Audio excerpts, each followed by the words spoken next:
ভারাক্রান্ত মনটা কোনো কিছুতেই ভালো লাগছে না। নিউজ দেখে একদমই আমার মনটা ছটফট করছে, কয়েকবার কান্নাও করে দিয়েছি। আসসালামু আলাইকুম, সবাই কেমন আছেন?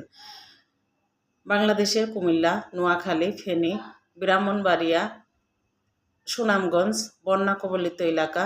ভারতের যে বাঁধটি খুলে দিয়ে বাংলাদেশ প্লাবিত হলো, বাংলাদেশের কুমিল্লা, নোয়াখালী, ফেনী, সুনামগঞ্জ, ব্রাহ্মণবাড়িয়া, মানুষের ঘর বাড়ি, গবাদি পশু, পুকুর সব কিছু ডুবে গিয়েছে। মানুষ কোনো জিনিসপত্র নিয়ে বাড়ি থেকে বের হতে পারে নাই, সব কিছুই একদম ডুবে গিয়েছে। মানুষের এত হাহাকার, বাচ্চাগুলো কিভাবে চিৎকার করছে, বৃদ্ধ মানুষের কত কষ্ট। এসব কষ্ট দেখলে আসলে আমরা মানুষ হিসাবে ঠিক থাকতে পারি না। শুধু এই অঞ্চলগুলো নয়, উত্তর অঞ্চলের বিভিন্ন জেলায় প্লাবিত হয়েছে, ফারাক্কার বাঁধ খুলে দেওয়া হয়েছে।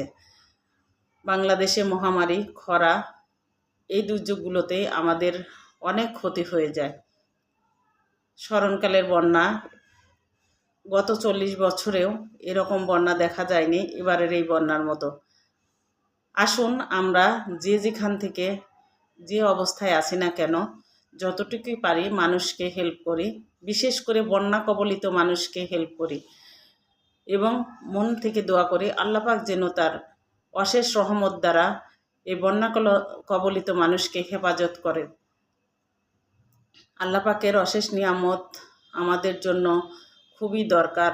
আল্লাহ পাকই পারে আমাদেরকে উদ্ধার করতে। মানুষ হচ্ছে আল্লাহ পাক হিল্লা হিসেবে সৃষ্টি করেছেন।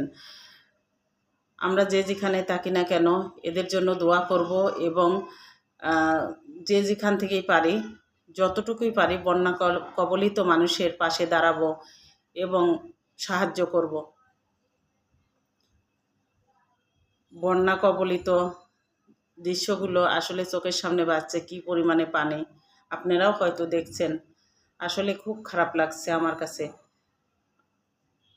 নিউজ ফুটে আর দেখে, সারাদিন ভালোই লাগছে না, মনটা একদম ছটফট করছিল।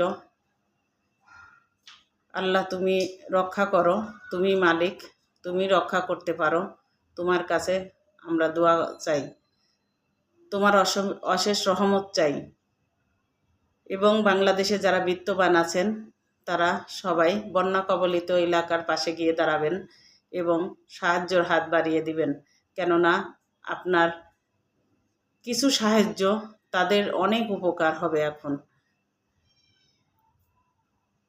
আসুন আমরা সবাই মানবিক হই, মানবিক কাজে অংশগ্রহণ করি। মানবিক কাজ আপনাকে যেমন আল্লাহ পাক সাহায্য করবে এবং সওয়াব দিবে, তেমনই আপনাকে সম্মান বাড়িয়ে দিবে। সবাই ভালো থাকবেন, সুস্থ থাকবেন। আল্লাহ হাফেজ। আসসালামু আলাইকুম।